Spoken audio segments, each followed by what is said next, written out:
Good morning. What would you feel like to carry a painful secret from 6 years old into adulthood? Today, we bring you a deeply personal and important conversation, one that touches on childhood, culture, pain, survival, and the courage it takes to speak about both.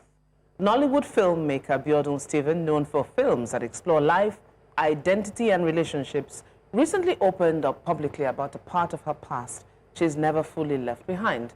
So at age 6, she underwent female genital mutilation, a painful cultural practice still found in parts of Nigeria and around the world.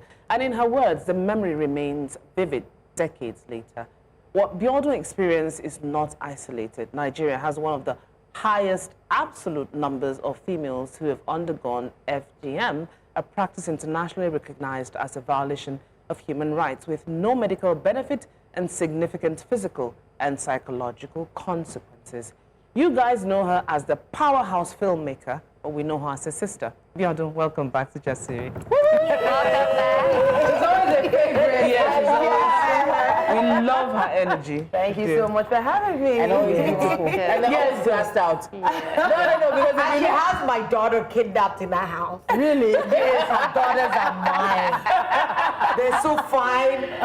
I follow. They come from a fine mama. Yes, so thank you. And I beg you, let me also want that. Give us one more. If I were Zibins. you to give us one more. Thank you. I have 4. Biodun has 4. She can still surrogate. Pull out her eggs and give us one. Yes, that plan is not going to work. All weapons fashioned against Biodun. Stephen, let's have a conversation behind our back. All right. Now to begin with, you are a filmmaker who usually tells stories about others, you know, but this deeply personal story is one that you've just started opening up about. And you've said that the memory of your circumcision, you know, at the age of 6 is still very much vivid.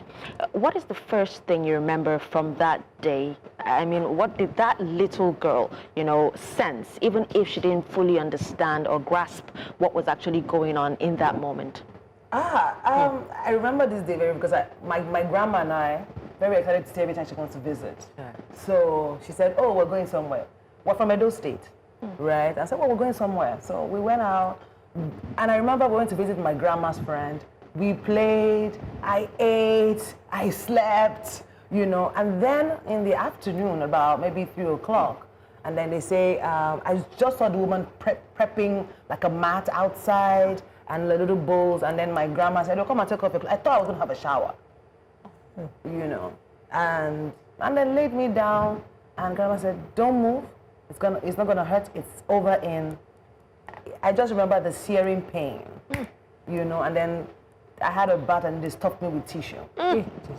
So when we got home, I think that my mother was aware of it because my mother too had undergone such. So in the family, it was not anything new. I had zero indication of what that meant. I didn't even know what had happened to me. There was no conversation. There was no conversation. There was nothing like, oh, this is why we did it. Yeah. You know, when we were growing up, you rarely would ask questions. Yes, I saw what you're told. I came, my mother hugged me, Pele, are you okay? Gave me fancy, and then went to sleep. Yeah, remember fancy? And then went to sleep, and that was it. Years, and I'm talking about literally, my first daughter is 19. So I'm saying that maybe 17 years ago, I understood the reality of what had happened to me. You know, her story mirrors Melanie's story. So we have an FGM survivor, an advocate who has been with us many times. And her story mirrors your own, that she didn't even know she had been cut until she was married. You know, even, yes, boarding school and all those experiences, she talked about the fact that she realized that, okay, hers looked a little different, but she didn't know that she had been cut. And I just think about this. My sisters told me a story. My father's an Obumasho man. Deep tribal marks, original tribal marks. And when my first sister was born, my grandmother came and she told my mom she was taking my sister somewhere. She told her they were going to call her. My mom ran, that it was until my dad. My dad did not know. It was until my dad came back and he was like, where is his wife? Where is his daughter? And then they explained that one fellow called her because she's a Obumasho and all that stuff. And he had to promise and pray, so he didn't know anything about it and everything. And I just think back to all the young children who followed a family member and a relative willingly and trustingly without knowing. You know, I would want to know because how did your family, did they ever talk about it? Or were you able to like ask questions when you got older? Because in families like this kinds of practices are common. It's accepted. Everybody, your cousins, your niece, your people around you will just think it's just a rite of passage and it's okay. Did you ever have an opportunity to like talk about it, maybe with your mom? No, my mom passed on, you know, and I don't think that we even got to the point where we really could even talk about sex, you know, because growing up, boyfriend, you cannot even have that kind of conversation. Do you understand? From father's daughter to somebody's wife. Yes. I remember when I saw my period, my mom said to me, she said, when you come back, I'm going to kill chicken for you. Because celebrate that you're not a woman. And then she said, if you touch a boy, you're pregnant. So my God, when I was in school, that this I was, don't touch and he won't then. But these children of now are dead. So we never had that conversation. But years later, I think that my aunt and I were just having a conversation about it. I don't remember how the conversation led to, you know, FGM, but she then said, oh, it's the tradition that she also had done it. And I think maybe they did it to maybe 1 or 2 of her kids before then they all sort of stopped it. Yeah. So as well as it's generational, passed down, and some families wear it like a toga. Like it's a thing of pride for their daughters to have undergone it. And at that age, you wouldn't understand what was happening. You said your mother passed and you didn't have an opportunity to ask her. So when did you really begin to first understand the meaning of what was done? So you're telling us 17 years ago. Yes. I think when there was a conversation, there was a public conversation about it. Wow. Because we always thought it was circumcision. I never knew that it was called female genital mutilation. Oh, were you circumcised? You were not? Oh, okay, I was.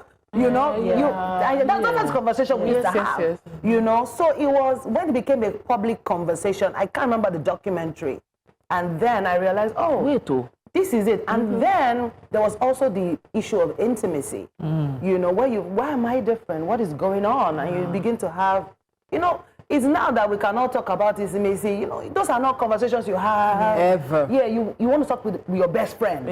You know, and God help you, your best friend is going through the same thing. Be like, okay, so I'm not it's normal. Yeah. So, but when you begin to have public conversations, then you begin to realize, oh, there's something wrong. You know, there's something wrong. Let's I wasn't feeling exactly like how everybody was feeling. Exactly. That's where I'm going to stay on. Let's talk about the feeling difference with intimacy, because usually FGM is often discussed clinically. No one dares to go and check how your emotional landscape is on this matter. And you know, women, for you to get to where you are, there must be some moments where I always call it have a meeting with yourself. You know, have a meeting with yourself to better understand your body, what's different. So let's talk sexuality. Of course, you said, you know, you'd be feeling different and it's not quite the same for you. Like, how did that, how was that for you?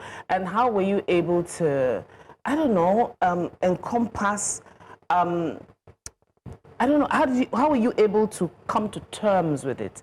Like I said, have a meeting with yourself and understand that sexually, you know, you might be getting there differently. So how was the entire process for you? So again, I don't think that even now I have come to really, you know how people won't say that, oh, I understand my body, I know what works for me. I'm not even sure I have fully really learned about my body, but I know that, you know, you have conversations. I remember that I had a friend who was talked about this libido, and I'm like, and you're like, wait, what are you talking about? Now, wow, you know. And then she said, you know, but when you hit your 40s, so I was looking forward to being 40, waiting for this moment, and then 41, 42, 42, nothing. I have not reached this. I'm looking at 50 like this. Well, you know, so, and then I began to explore, you know, again, being married, it had its own toll. You always had to lie, I'm tired, I'm there. But sometimes I would go into the bathroom and cry because I would tell my husband, I want to feel exactly how you're feeling. Like, I want to experience this. You know, because I'm looking at him like, why am I not feeling like this? You know, and then again, with FGM, the consequences are varied because of the different. Depends on how. Yes. So some people you actually have libido, you just don't have an orgasm. Some people have zero libido and zero orgasm. You know, sometimes, like, and then I've come to also realize that, you know, with sex, your brain wants it, but your body is not responding. So that's what's been my brain wants it, my body is not responding. Yes, my body is not responding. You know, so you know when you know that your brain wants something. Yeah. There's a. They say that where there's a will, there's a way. Yes. But there's a will, but there's no way. Yes. So you always have to rely heavily on help. You know, I need to ask, even though your husband is not here, and I believe I trust you, knowing the person I know, you've had the conversation. Yeah. What was, when he realized what had been done and what had possibly then been the thing impacting your own sexual life, what was his response? How was the conversation? It would be, we would work through it. I mean, because again, you see how these things that your body changes. And I think that with every year that I grow older, my body has kept on changing, you know, every day. So we are in a good place this year, and then by the next year, we are not there anymore.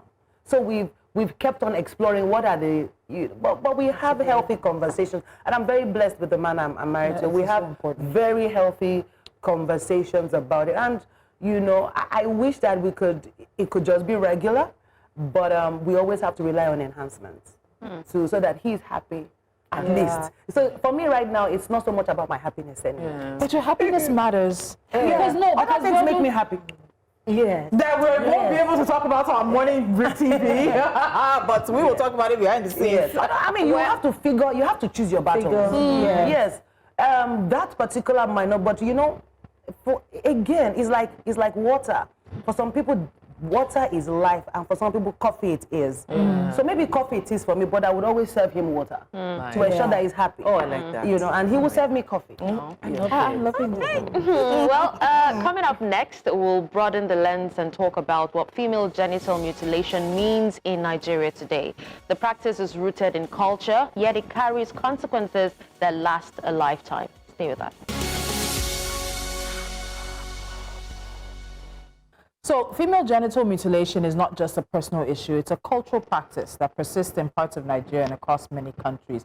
Not just in Africa. I need to make that clear. Not just here on the continent. Now, around 1 in 5 Nigerian women between the ages of 15 to 49 are estimated to have undergone FGM. And as we sit on this table of 5, we found 1.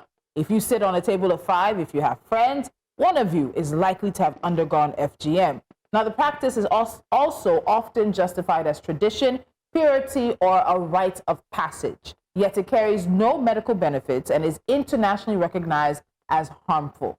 Biodun Stephen, a Nollywood filmmaker and the CEO of Shutter Speed, joins us to share her personal story as a survivor of FGM. Biodun, you know, I said there are some things we can't say on morning TV, which I recognize, but there are ways in which, because there's still a message, there's still conversations, and we were talking off camera, be behind the scenes, I'll be doing break, whatever you call it. And it's an acknowledgement that there was a struggle for you guys to find where you are now. And I think it's important for other women and even men who are married to FGM survivors to understand that there are challenges along the road, but you can find a balance. Like, just tell us a little bit more about that. I think that even in trying to find a balance, trying different things. And I remember that I was going to visit, because my husband is abroad. So I was going to visit him, and I wanted the trip to be to be memorable. So they had told me about this bouquet of condiments. And you know, told me use this one in the morning, 6 hours later. So I guzzled it up. And on the morning of my trip, I woke up, my stomach, I threw up literally every single thing in my stomach, because it was too many things on your system. Because you know, you had to rub this one, drink this one, do this, and then I was kind of like 24 hours before you travel. So I was, you know, and I just got tired. But recently, doing a lot of research, I found something that you can shoot up. You know, so it's like a little injectable or something. It's not an injection. People don't be scared. It's not injectable. It's like in a little tube, and then you sort of press it in. You know, and it helps you stay lubricated and ready. You know, and you do that maybe like 12 hours before. So again, you see how it is. You can't be spontaneous. Yes, because you have to prep yourself. So when we talk about this, because FGM, we're told oftentimes is to stop girls from being promiscuous. Yeah. And a lot of times you find out that survivors of FGM, some of them do become promiscuous because they're chasing that feeling. Yes. I remember Melanie telling us she had friends or people when they found out that they were chasing what their friends are talking about. So they're going, unfortunately, from man to man, trying to chase the orgasm, chase the high that everybody else around them is talking about, and somehow they don't get to experience. And you've spoken now about the fact that it feels like your head is here and your libido is elsewhere. Yes. And just the disastrous and horrible act of cutting off any parts of the female female reproductive system for female genital mutilation actually completely impedes a woman's libido. So when we talk about it and culture says it's because we want to do purity, it's because of certain things, why do you think traditions like this persist? Why are we so tied to this idea of a woman or a girl being something for a boy, a man, someone that she may never meet in 30 years? To be honest with you, I think that I never got to ask, and I asked myself, now so we they do am. Right, and I think that it is this naso we they do that has kept us sort of stagnant in a lot of stereotypical acts that are destroying people, because you can't really get a reason. I'm sure that reason has moved from promiscuity now. It has now become, it is tradition. That's so we they do you know. And I even feel like I'm blessed that I was 6 when this happened. There were kids who were babies, so they have no idea that this is why they are who they are. That's even a different conversation. So when my first time I spoke about it and I was reading the comments, a lot of people were like, oh, you are even lucky that you even knew when it happened to you. I was a child, I was a baby. So it is when you start feeling different, you have conversations, they tell you, oh, maybe this is why. Or again, like when you check, but then, you know this thing, when you said, oh, when you check, I don't think it's the same thing for everybody. Because women are not the same. So when I check my, will I now say, oh yeah, Open, let me check your It's just weird. Those are uncomfortable places to be. But I think that, you know, to just sort of buttress what you said, it is always about the high. You're like, I wanna, so if you try something and you almost got there, you wanna keep doing that because you're like, okay, maybe this is what is working. You know, sometimes we've discussed FGM on this table a couple of times, and the goriness of it sometimes is I never knew until our last conversation about it that there are 4 types of mutilations that can be done to a woman, and one is complete. Another thing that really shakes me is the fact that it is just women who do this to other women. Yes. And I know that your grandmother wanted to do it to your sister, but your mother didn't allow. Yes. So what would you say changed from the time you had yours to the time your sister would have? Well, between my sister and I is 13 years. Wow. Yes. Wow. So there's been a level of exposure. There's been a level of conversation that maybe my mother had, you know, with other people. So it's one or two of those. But to be honest, I know that she was hell bent on saying, because my grandma showed up again when my sister came. Yeah, because it's a family thing, you know, and I don't fault my grandma because again, that was her level of knowledge. Yeah, exactly. And I'm sure that it was handed down to her. And maybe she never saw, you know, any issues with it. You know, but they didn't know. So that's I was going to say. They did not know. Because a woman's pleasure was never, the way we talk about women and sexuality and libido and pleasure has never happened. 15 years ago, we can't have this. Like my mother. 20 years ago, we couldn't have these conversations. My mother would say that she found it a little, okay, maybe it started when she traveled for the first time, and my nieces, you know, they grew up abroad, so they want to hug and kiss her. My mother finds that thing so distasteful. So they said before they go to bed, she would have run to her room and locked the door so that they don't have to touch her. She said in their own time that it wasn't expected for you to enjoy it. So, that you shouldn't even make any kind of move. That if you did anything out of sort, your husband just assumes you are promiscuous, you had learnt it from somewhere. And that's how women, is this not like women are created to just serve the whims and caprices of men? Because Tolu did say one that they actually saw a woman up. Yes. The entire vagina opening till her husband returns from travel. And then when he's traveling again, they still It's invite just him outside again. Abuja. And this Just is- outside They said Abuja. just outside It's Abuja. not far. So in this present age, where you would say knowledge is a little, We know you better, know, we should know do better, better. we should do better. How come this practice is still sneaking in some places? Even with the pain and the hurt and everything negative that comes with Yeah. it, how come it is still being perpetrated? I don't get it. We're supposed to move with the times. Everyone has talked about evolution. Yeah. And, you know, your grandmom didn't know any better. She just showed up. And, you know, when grandma shows up, Grandma is in charge. yeah. So how come it's still being done despite all the Because negative? a few of us or some of us are still very stuck in our ways. Because some of us are hanging on to tradition because we feel like by letting go, you are letting go of your identity. And you know, it's a major psychological Shift that we for a need. lot of people. Yes. So, you know, somebody said, I can't remember that quote is, and I loved it, I did not memorize it, about how we're being held hostage by dead ancestors. by dead We ancestors. allow culture. We can look at culture now and say, okay, they didn't know better, we can do something different, or this completely we need to drop. But too many of us want to hold on to every single aspect of it. And then I think some people like power as well. There are aspects of culture that give people power in different areas.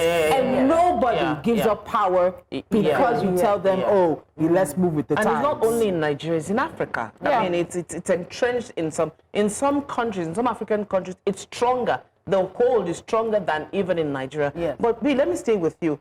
Let's talk about your mom and the shift in between 13 years. Yeah. Did you ever get to, before she passed, have a conversation with her, find out, you know, where her mind was? I know that we've all agreed on this table that our parents, you know, we didn't want to talk about that. Even my mom, to have sex conversation was, I will force myself to have it. I will mention the sex word so you can be familiar. But you actually see her feeling, you know, she's now falling down.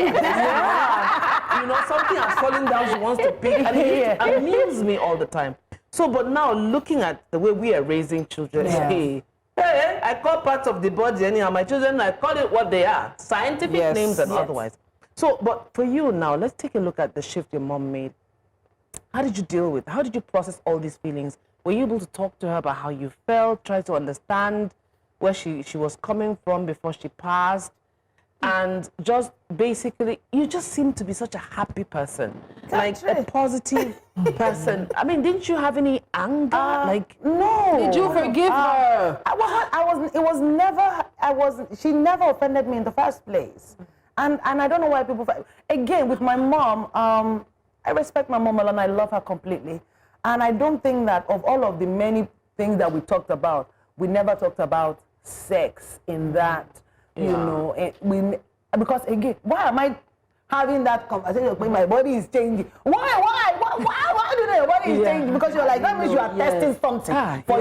So we didn't even have those kinds of conversations. Yeah. And again, maybe I also was not even testing myself to know what was going on. I don't even think I was sexually active by the time she passed. So I had no idea what was wrong with me.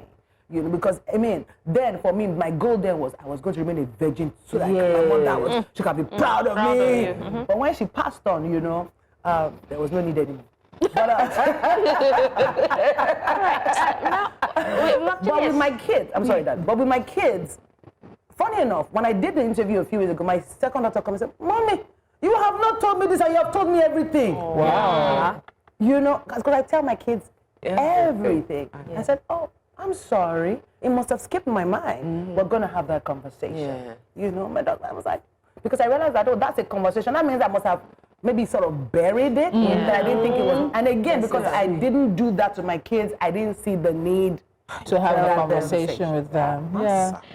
All right, we've actually established that we're held captive by our ancestors. We did talk about, you know, the fact that we usually follow the bandwagon all in the name of culture. And we know that as Nigerians, Africans, and even some other people around the world, we have this cultural belief about, you know, womanhood, purity, and marriage.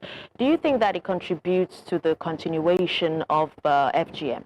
To be honest with you, I find it debatable that is why we're still doing it. Okay. I don't think that is why. The world is so opened up that I don't think it's no longer about purity. Like Tolu said, I think it's about power.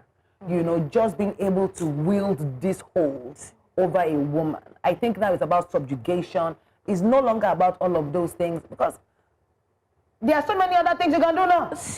There's so many other things you can do now. I mean, I've heard stories where you can remain a virgin in front and then yes, and then they surgical there's so many things you can do to now. bring that coming back. Yes. So I don't think it's about period. I think it's really now about power and about female subjugation. Well, you know, when I even think of FGM and the impact it has on women's life, it's different from woman to woman. Yeah. I shared on this table with a friend of mine in school. They just took her home, and she came back, and she was bleeding for like a whole week. I mean a whole week. They even had to take her back home. But she told us that she went for some cultural rite. It is after all these things, everything came back together. We actually, in that time, see that she's a worshiper of Mami Water. So that was the general thing. But I know that, you know, when we share this kind of vulnerable stories, you can be sure that you will not believe how many people have something to say about this particular thing. So since you shared this story, what kind of stories have you been hearing from women? You know that even you as a storyteller, like, wow, so this is possible. Can you? I think quite. My DMs have been full, and I think that the most of the conversation have been, what is the medication that you used? Because everybody's looking for their solution. What are you doing? Can you send me the prescription? Wow. You know, and then, you know, the sad thing is, whilst there are, and I mean, I may be wrong, but this is based off my research, whilst there may be a lot of libido booster for men, there's really nothing out there for women apart from lubrication. There's nothing that maybe sort of helps you to, you know, and the people that are doing it at the traditional thing, the concoctment, which I also drank and but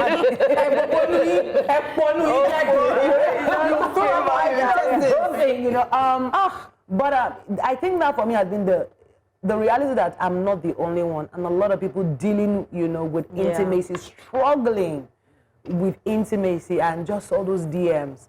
But I think what was most shocking was the people who don't even know. So a lot of women now have no idea, and I think these conversations are important because they probably will go and check that maybe was I caught as a baby? Because if you don't know what happened to you as a baby, you don't even know what is wrong with you. You know, so I'm happy that this is making women who are dealing with this, maybe sort of recheck, and the doctor check that maybe this was something tampered with, sort of gives me a perspective of how to even deal with my situation. Very interesting conversation. Culture is often passed down through stories, and the stories we tell at home, the films we watch, the proverbs we repeat, and the silence we keep. For generations, practices like female genital mutilation have survived not only because of tradition, but because the narrative around them was rarely challenged publicly. But storytelling can also be a powerful tool for change. When someone like Biodun Stephen, a respected Nollywood filmmaker, chooses to speak openly about her own experience with FGM, it shifts the conversation. It moves the issue from statistics to human reality. So now let's talk. Do you believe that Nollywood has done enough to address the issues of FGM? Or is there still a hesitation around the topic? Because I know you are an astute storyteller, and stories impact our lives. It stays with us. It helps us change. It just changes our reality. Challenges ancestors hold. They are hold on us. Saying that because sometimes it's just from stories that we watch or things that is handed back that we're actually able to check the veracity of some of the things that we hold dear. Do you think Nollywood is doing enough, you know, to help us amplify or change this narrative? I think with any human narrative, Nollywood, the conversations is always ongoing. It's almost like saying that, oh, the issue of domestic violence has been exhausted, but no, it is an ongoing concern. You will keep making stories, you know, and ditto for FGM. We will have to keep talking about it. But are we talking enough?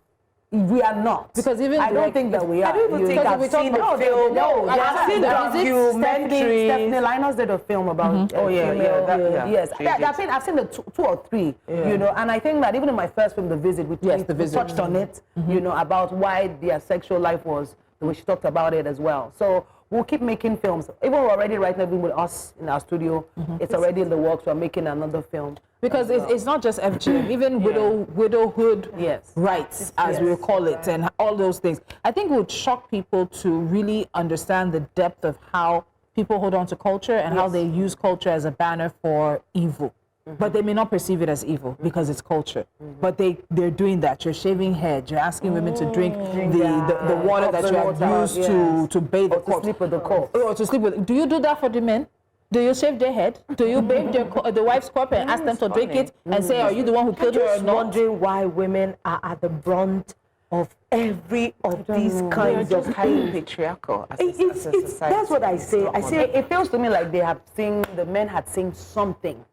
The power of women. And they just, you know how you have projected, like, if we don't nip this in the bud now, these people are going to go. And, you know, but the good thing is, years after, you have still not stopped the woman from evolving, because women are still evolving and doing great things, you know. Okay, so I'm going to, ask two questions in one. Number one, your experience, has it in any way touched you, not in front of the audience or in front of an audience, but, you know, the way you see yourself in your private moments, you know, when you when you're alone. Yeah, I was going to say it in French. When you undress, when you understand, when you're alone, does it hit you hard? Because then you're with yourself and you're not performing in front of anybody. It doesn't, this is you and you. So that's one. And then secondly, do you think your experience translates into the kinds of movies that you do? And I'm going to add this one as well, because I know that there's some grants for movies, like stories like this, because we have agreed on this table, we don't talk about them enough. But maybe, I don't know, Nollywood is not shining enough light. So I'm just, it's a melange of questions. Number one, does it, you know, how do you feel when you're alone? Number two, do you translate it into your films? Number three, should we be doing more movies like this? I'll start from the back. I think that, yes, we do need more movies like this. Again, I think that some of them have to be on the nose, some of them have to be layered under, you know, because what will happen is now, it will now be on the nose and then people get exhausted. So that's finding a way to sort of always slip it in as often as you can, the female consciousness. And I think there's a film recently, I don't remember, My Body, My Temple, you know, it's on YouTube, and it really talks about, you know, the female sexuality, understanding how your body works. I think that is something that we should keep doing as often as documenting human experiences, and which is what influenced my own type of stories. I have come to appreciate my experiences. And rather than brood on my experience, I turn them into stories. You know, so in every film I make, there's a fraction of my reality always in every story, because I feel like I've come to appreciate every waking day. And so the film has become a vehicle for me to sort of share and also sort of find healing. Because, you know, when you read the comments, you know, okay, I'm going to try this. I'm going to try this. Now, the last question is, when I look at myself, sometimes I think that I'm still very shy of myself. So that's why I said I've not really come to really explore myself. I'm like, you should hang out with Tolu more. This is the explorer. Dora the explorer. Let me sneak in this question, because I would, you know, when you say, because I'm a storyteller too, and I work in that space, I don't know what it is about being able to be open about our bodies. I would not lie. Like 5 years ago was when I knew that our body had more than one whole. What is this thing? I have never had the courage to just bare myself and look. It just feels like our body is not something we should explore. That's why our sexuality is stunted. Because in Africa, when you talk about like your libido or the fact that, oh, you like to have sex, people look at you like it's something wrong. You are like a freak of nature. But a lot of women are still growing up under that I don't know if I've never been able to ask if she had ever looked herself, because when I was growing up, I don't think maybe because I even became SU in uni, you're not even supposed to stand in front of a mirror and look at your body. It feels like it's a sin. What you're doing, why are you looking? What do you want to do with it? Do you think religion has some little tiny rope there too? I think is a flux of many things. Oh yeah. It's religion, it's culture, it's upbringing. Yes. Because you say this thing, or when people talk about you look, I don't think I have looked. Okay, wait. Who has looked on this table? I looked 5 years ago. I always No, they were just discussing it. Now, They raise your hand. They raise your hand. What's your problem? Yeah. If you looked, I did that 5 years ago. It's not funny. Yes. I don't, and if I say I've done it before, maybe some 8 years ago, I don't think I have looked in recent time. Okay. You know, I don't think, and maybe I should get home today and put a mirror on the floor and look. I really understand what is ongoing there. I have a glass. It was a medical thing. They were just talking about it. Vulva. I said, are you sure all these things are there? You know how deep this is. If you outline every woman's interior, like there are 5, then I can pick out mine. But you're the child of a doctor. No, Your dad is a doctor. Your dad is a doctor. Still. And your mom was prof. No, see, the more reason why seeing my mom uncomfortable about talking about sex and puberty, and my mom had this sex talk with me at 21. And she was looking everywhere. By all intents and purposes, you know that's late. That's late. Do you understand? Yeah, I just humored her. I was really young going through school, so I had older friends who, you just sit and glean off. Not that you're doing what they did, but you learn. So everything she told me was just, I found myself nodding so she can quickly go over it and let it be done, because she was visibly uncomfortable. So because of that, I started to break all of that and say, guys, my children know me. I have a... so have you had a talk with your children? No, but you know it's different. For me, it's different from boy children to girl children. Femisha and I are close. I talked to her about, but it was difficult for me with the boys, because I'm a single parent. When my son said something about, it was, oh my God, it just came my mouth and said, oh, mommy, something came out of his pee-pee. I'm like, where do I begin? I understood the girl's side, but the boy's side was a bit challenging. So I just entered their room and I just opened the biology book and said, when you are growing, these are the things that happen to you. It would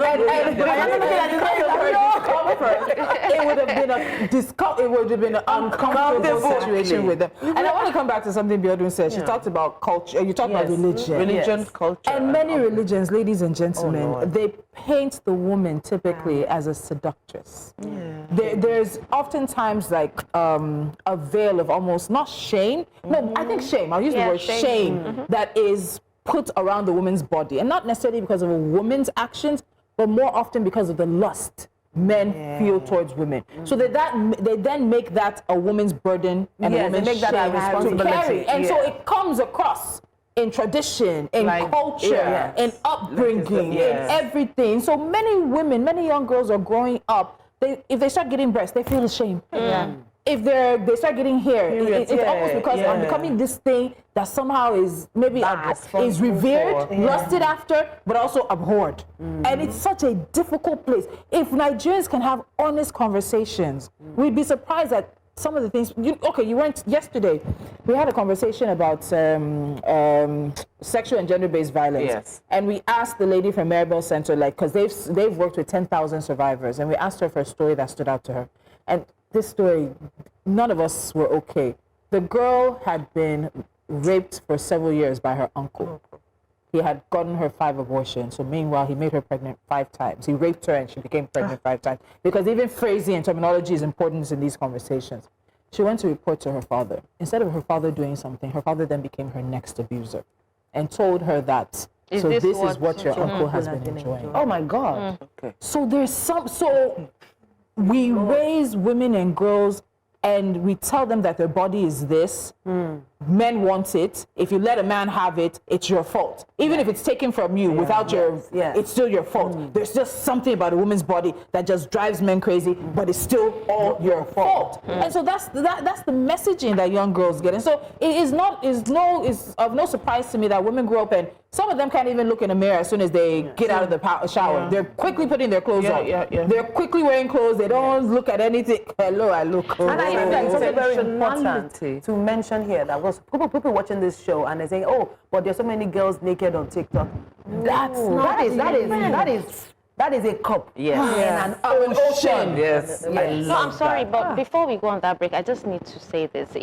I'm supposed to ask you a question, but then you talked about, how society has made girls feel ashamed of themselves, and in some parts of the North, this is actually still being practiced. Once a girl starts to develop breasts, either at the age of 9 or 10, the mothers tell them that they're too young. What does that mean? They're too young to start developing breasts. Are they the ones controlling the development? Wait now, and then there's this, should I call it, what they used to pack tour or exactly, little and then they use it to press it down. I've heard about that. Yeah. Like ironing and everything, so it doesn't develop on time, and it is actually still practiced in some and parts in other of the parts North, of West really, Africa as well. Sad, right? So, and I also want to ask, you have to ask after the break. We still have to go to break. We're going to. This conversation has gone in so many directions, but it is a necessary one time and time again. When we come back, the conversation with our sister, Biodun Stephen, continues.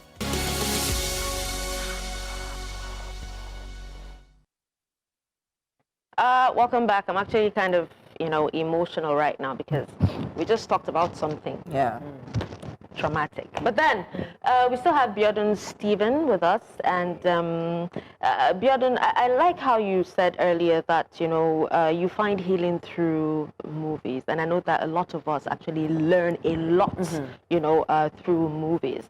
Now, if you could change one narrative about, that Nigerians actually hold about female genital mutilation through film, what would it be? It's not about purity. And I think that we need to first discard that because that is the one thing that the culture has held on to, purity. It's not about purity. It has no business to do with promiscuity. Because Tolu just said something that you can still be a victim and be promiscuous because you're chasing the high. It's like a drug addict. Yes. You're looking for, okay, maybe I've not met the guy. Maybe I've not met the guy until I meet the guy. And then what happens? You now then meet the guy, and then even if the guy is beating you, you are there. Because, this part of my life is... So I think that the first thing that I think that we should change is purity and promiscuity. They have no business.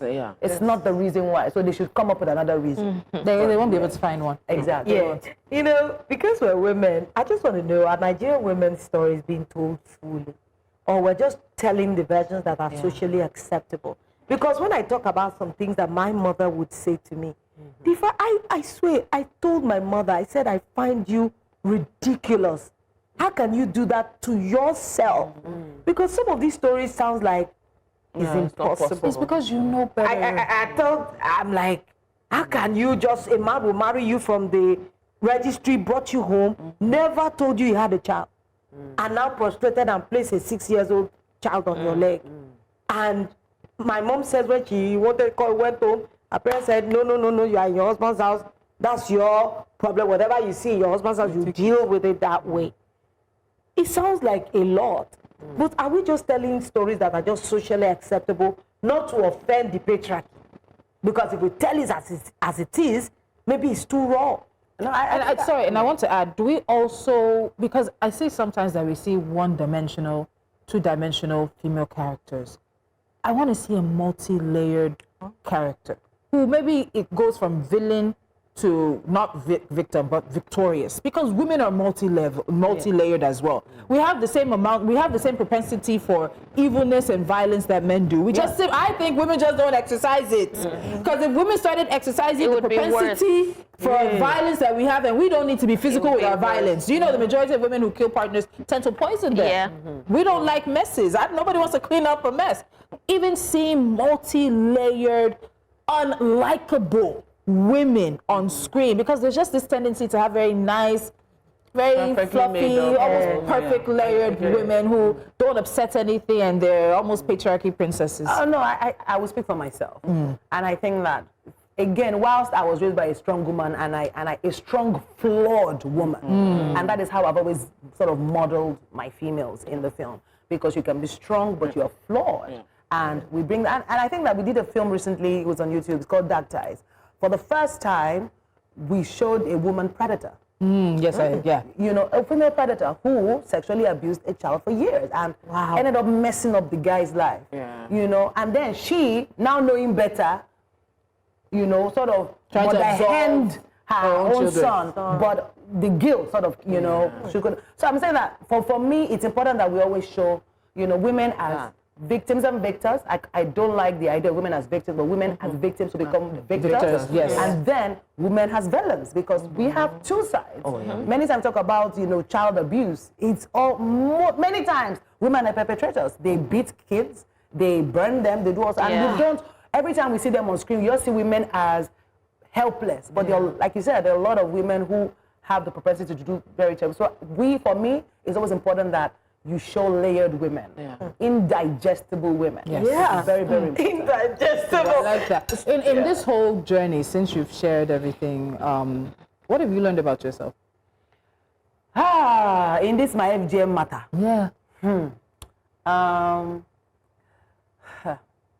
That I guess, and maybe it's also like a response, a trauma response, is that everything is a story for me. Everything is a story for me. I think that's my trauma response to anything. You know, I've come to realize that I may never get this satisfaction, but I will get it in other ways. You know, and more importantly, that in terms of intimacy and sex, while some people think that that is The be-all, end-all. And I think that there are other things that can make you really fulfilled, and it doesn't have to be sex. So I've come to accept that. It doesn't. Okay, so before we let you go, some have argued that international validation is quietly reshaping Nigerian stories to be more export-friendly than being authentic. What do you think of that? I think that, first, we can never sell sand to the Arabs. The only exportable thing that we can do in this industry, Nollywood, is to sell our stories, which is our authentic experiences. Again, remember that as humans, we have shared experiences. What differentiates them is the culture that we are in. So whilst there's domestic violence in America and everywhere, it's here. What fuels it is what is different. And those experiences is what is different. So the only thing that is exportable is our authenticity, served on a global platform. But it has to be us. You cannot tell their stories for them. No, you have to tell our stories and then sell it to them. So they see that a shared experience, just very shared humanity, various experiences.